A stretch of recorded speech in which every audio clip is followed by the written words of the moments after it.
आपको ना थोड़ा सा गाइड करता हूं कि अगर आपने अलग अलग तरीके के बिजनेस के बारे में समझ लिया और आपके मन में डाउट होगा कि हमको बिजनेस तो स्टार्ट करना है और जो हमारा फैमिली बिजनेस था इसको हम लोग कंटिन्यू करना चाहते हैं, बट हमारे लिए सबसे बेस्ट क्या है, क्या मैं अभी भी सोल प्रोप्राइटरशिप की तरह बिजनेस चलाता रहूं या फिर मैं अपने किसी दोस्त को ले आऊं और उसके साथ में पार्टनरशिप कर लूं और हम दोनों मिलकर बिजनेस चलाएं।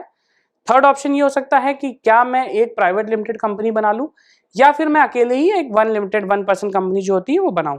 तो अगर आपके भी मन में इस तरीके के तमाम डाउट हैं तो वो सारे ही डाउट क्लियर होंगे, क्योंकि अब मैं आपको स्टेप वाइज स्टेप बताने जा रहा हूं कि आपको कौन कौन से वो कंडीशन समझने हैं और आप ध्यान से देखिएगा कि अगर आप वो कंडीशन आपकी फुलफिल हो रही है तो आपको कैसा बिजनेस स्ट्रक्चर चूज करना चाहिए। देखिए,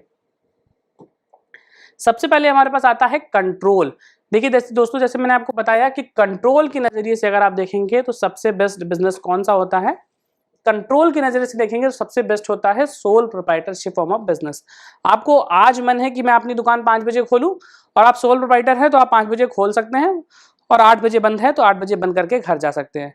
बट यही जब भी आप एक प्राइवेट लिमिटेड कंपनी या किसी बड़ी एमएनसी के साथ में टाई अप करते हैं तो उनके स्टोर्स की ना टाइमिंग होती है कि वो इतने बजे खुलने हैं, इतने बजे बंद होने हैं। बहुत छोटा सा एग्जाम्पल था, बट ये एग्जाम्पल क्लैरिफाई करता है कंट्रोल का। अगर आप चाहते हैं कि आपका बिजनेस 100% आपके कंट्रोल में रहे तो आप सोल प्रोप्राइटरशिप कर सकते हैं, और जैसे जैसे अपने आप बिजनेस को स्ट्रक्चर को बढ़ाएंगे कंट्रोल आपके हाथ से ज्यादा रहेगा। तो यहाँ पे आपको चूज करना है कि कंट्रोल किस तरीके का चाहिए, किस तरीके की आप चाहते हैं डिसीजन मेकिंग, उस तरीके के हिसाब से आप काम कर सकते हैं। सेकेंड पॉइंट हमारा होता है कैपिटल इन्वेस्टमेंट का।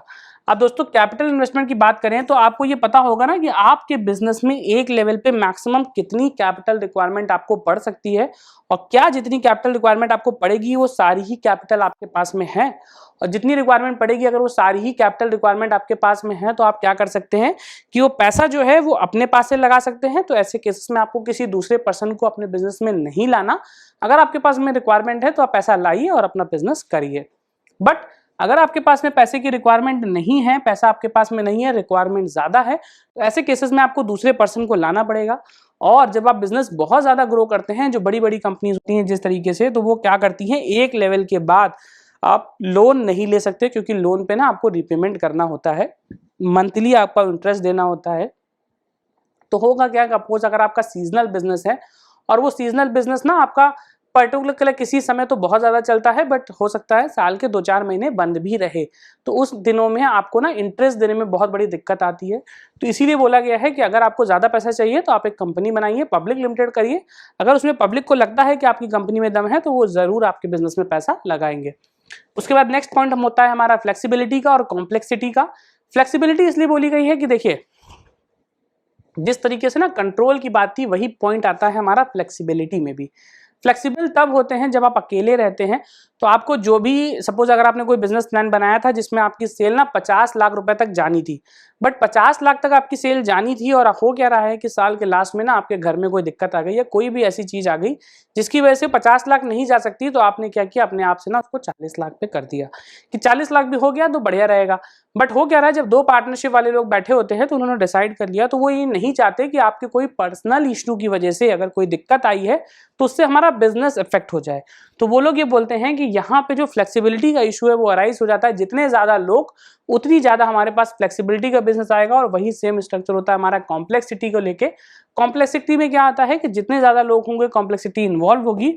और जब भी आप एमसीए की बात करते हैं और आप एमसीए के साथ में कोई भी कंपनी बनाते हैं तो वहां पे कॉम्प्लेक्सिटी और बढ़ती है, क्योंकि आपको जब भी साल आपका कंप्लीट होता है तो वहां पे जितने भी रिटर्न्स होते हैं वो सारे ही एमसीए के रिटर्न जो है वो आपको अपलोड करने हैं। जब आप एमसीए के रिटर्न्स अपलोड करते हैं तो वहां पे ना आपके जितने भी फाइनेंशियल स्टेटमेंट्स हैं वो सारे रिटर्न्स आपको एमसीए पे अपलोड करने हैं। तो ये सारी प्रक्रिया करते करते आपको हो सकता है कभी ऐसा फील आएगा ना बहुत कॉम्प्लेक्स प्रोसीजर हो रहा है, हम बिजनेस पे ध्यान दें, ये सारी चीजें करें। तो जब भी आपको ऐसा लगे तो आपको ना अपना बिजनेस स्ट्रक्चर जो है उसको ईजी करने की जरूरत है, क्योंकि ज्यादा बड़ा बिजनेस स्ट्रक्चर होके और कॉम्प्लेक्स स्ट्रक्चर जो होता है वही ये कॉम्प्लेक्सिटी की दिक्कत लेके आता है। चलिए आगे मैं नेक्स्ट पॉइंट्स की बात करूंगा लायबिलिटी की, कि देखिए लायबिलिटी जो बोली गई है वो सेम ही बात है। देखिए, अगर सपोज आप कंट्रोल की बात करते हैं तो अगर आप सोल प्रोप्राइटरशिप बिजनेस में हैं और आपके पास 100% कंट्रोल है, पूरी फ्लेक्सिबिलिटी है कि आप जब चाहे, जैसे चाहे, जो टारगेट के साथ में चाहे बिजनेस कर सकते हैं, तो वहां पे जो बिजनेस की लायबिलिटी होगी वो भी 100% लायबिलिटी आप ही की होगी। अगर आपने किसी से ना 10 लाख रुपए का माल उधार पे लिया है तो उसको 10 लाख रुपए का माल चुकाने की जो लायबिलिटी है वो आपकी है। अगर आप पार्टनरशिप फॉर्म में बिजनेस करते हैं और आपके पास 4 पार्टनर हैं तो हो सकता है कि वो 10 लाख रुपए चारों पार्टनर मिलकर चुकाएं, तो वो लायबिलिटी 2.5 लाख रुपए पे आ जाए। तो आपको ये चूज करना है कि आपकी रिस्क बियरिंग कैपेसिटी कितनी है, कितना रिस्क एपेटाइट है और आप उस रिस्क को बियर कर सकते हैं। तो इस बात को जरूर ध्यान रखिएगा, क्योंकि अगर आप अपनी रिस्क कैपेसिटी के बियॉन्ड जाते हैं तो ये आइडियली बहुत ज्यादा एडवाइजेबल है कि आप किसी और पर्सन को लेके आएं जिसके पास में आइडियली उतनी रिस्क कैपेसिटी हो और आप दोनों मिलकर बिजनेस चलाएं। क्योंकि अगर कोई रिस्की प्रपोजल में आप फंस जाते हैं तो आपकी जीवन भर की जो कमाई है वो जा सकती है। हो सकता है दोबारा बिजनेस स्टार्ट करने के लिए आपके पास कैपिटल ही ना बचे। नेक्स्ट मैं जो आपको बताने जा रहा हूं वो होता है हमारा टैक्सेस से रिलेट करके। और दोस्तों, जो टैक्स का कंपोनेंट है ना, ये सबसे ज्यादा जरूरी इसलिए भी है क्योंकि इंडिया में आज की डेट पे अलग अलग जो बिजनेस एंटिटीज हैं उनके ऊपर ना अलग अलग टैक्सेशन लग रहे हैं। अब मैं आपको एक एग्जांपल बताता हूं। सपोज अगर आप एक सोल प्रोप्राइटरशिप करते हैं और आपने ना साल का 5-6 लाख रुपए कमाया, तो अभी तो क्या हो रहा है कि आप 5 लाख रुपए कमा रहे हैं। आपको पता होगा कि अगर एक सोल प्रोप्राइटरशिप इंडिया में 5 लाख रुपए कमाता है तो उसको कोई टैक्स नहीं देना। जब मैं आगे चलूंगा तो मैं आपको एक टैक्सेस के बारे में डिटेल में बताऊंगा। तो अगर आप सोल प्रोप्राइटरशिप में 5 लाख रुपए कमाते हैं तो आपको कोई भी टैक्स इसलिए नहीं देना क्योंकि यहाँ पे इनकम टैक्स में एग्जेम्पशन लिमिट है अप टू 5 लाख, और ये लिमिट आपकी करंट ईयर में बढ़ के 7 लाख तक हो गई है। तो आपको 5 लाख तक नील टैक्स देना है। अगर यही आपने ना कोई LLP बनाया होता तो LLP में 5 लाख रुपए की LLP बनाने के ऊपर यहाँ पे आपके ऊपर 30% टैक्स लग रहा था, तो आपको 1.5 लाख रुपए टैक्स में देना पड़ जाता। और यही अगर आपने कोई प्राइवेट लिमिटेड कंपनी बनाया होता तो प्राइवेट लिमिटेड कंपनी में भी अगर आपने 5 लाख रुपए कमाए हैं तो यहाँ पे 25% का टैक्स रेट आता है, वो भी आपको देना है। तो हो क्या रहा है कि यहाँ पे आपको लगेगा कि ये तो सबसे ज्यादा फायदे में है क्योंकि 5 लाख कमा भी रहा है और कोई भी टैक्स नहीं दे रहा। बट हो क्या रहा है, जो अलग अलग बिजनेस फॉर्म है वहां पे आपको कुछ लाइबिलिटीज के साथ में कुछ ऑप्शंस मिलते हैं कि जो आप अपने खर्चे होते हैं उनको बुक कर सकते हैं, अपने डायरेक्टर की सैलरी डाल सकते हैं। जो इंडिविजुअल है वो अपने ही बिजनेस में अपनी सैलरी नहीं डाल सकता। सपोज अगर आप एक बिजनेस करते हैं और उसमें ना 1 करोड़ रुपए का आपको सेल होता है, तो आप ये नहीं कर सकते हैं कि भैया मैं 1 करोड़ का बिजनेस कर रहा हूं और मैं डायरेक्ट अपनी कंपनी चला रहा हूं तो मैं 4 लाख रुपए की महीने की सैलरी लूंगा। तो होगा क्या कि 48 लाख रुपए तो आपने सैलरी में निकाल लिए। तो एक सोल प्रोप्राइटरशिप को अपने बिजनेस से सैलरी ड्रॉ करना अलाउड नहीं होता।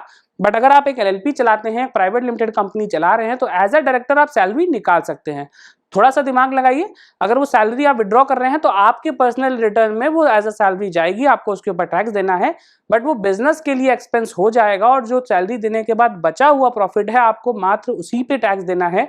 तो जो मैंने आपको एग्जाम्पल बताया 5-5 लाख रुपए के, तो अगर आप किसी दूसरे बिजनेस फॉर्म में हैं तो वहां से सैलरी ड्रॉ करेंगे, इंटरेस्ट ड्रॉ करेंगे, हो सकता है 5 लाख रुपए अल्टीमेटली ना बचे और लास्ट में 1 लाख रुपए बचे और आपको 25,000 रुपए का टैक्स देना पड़े।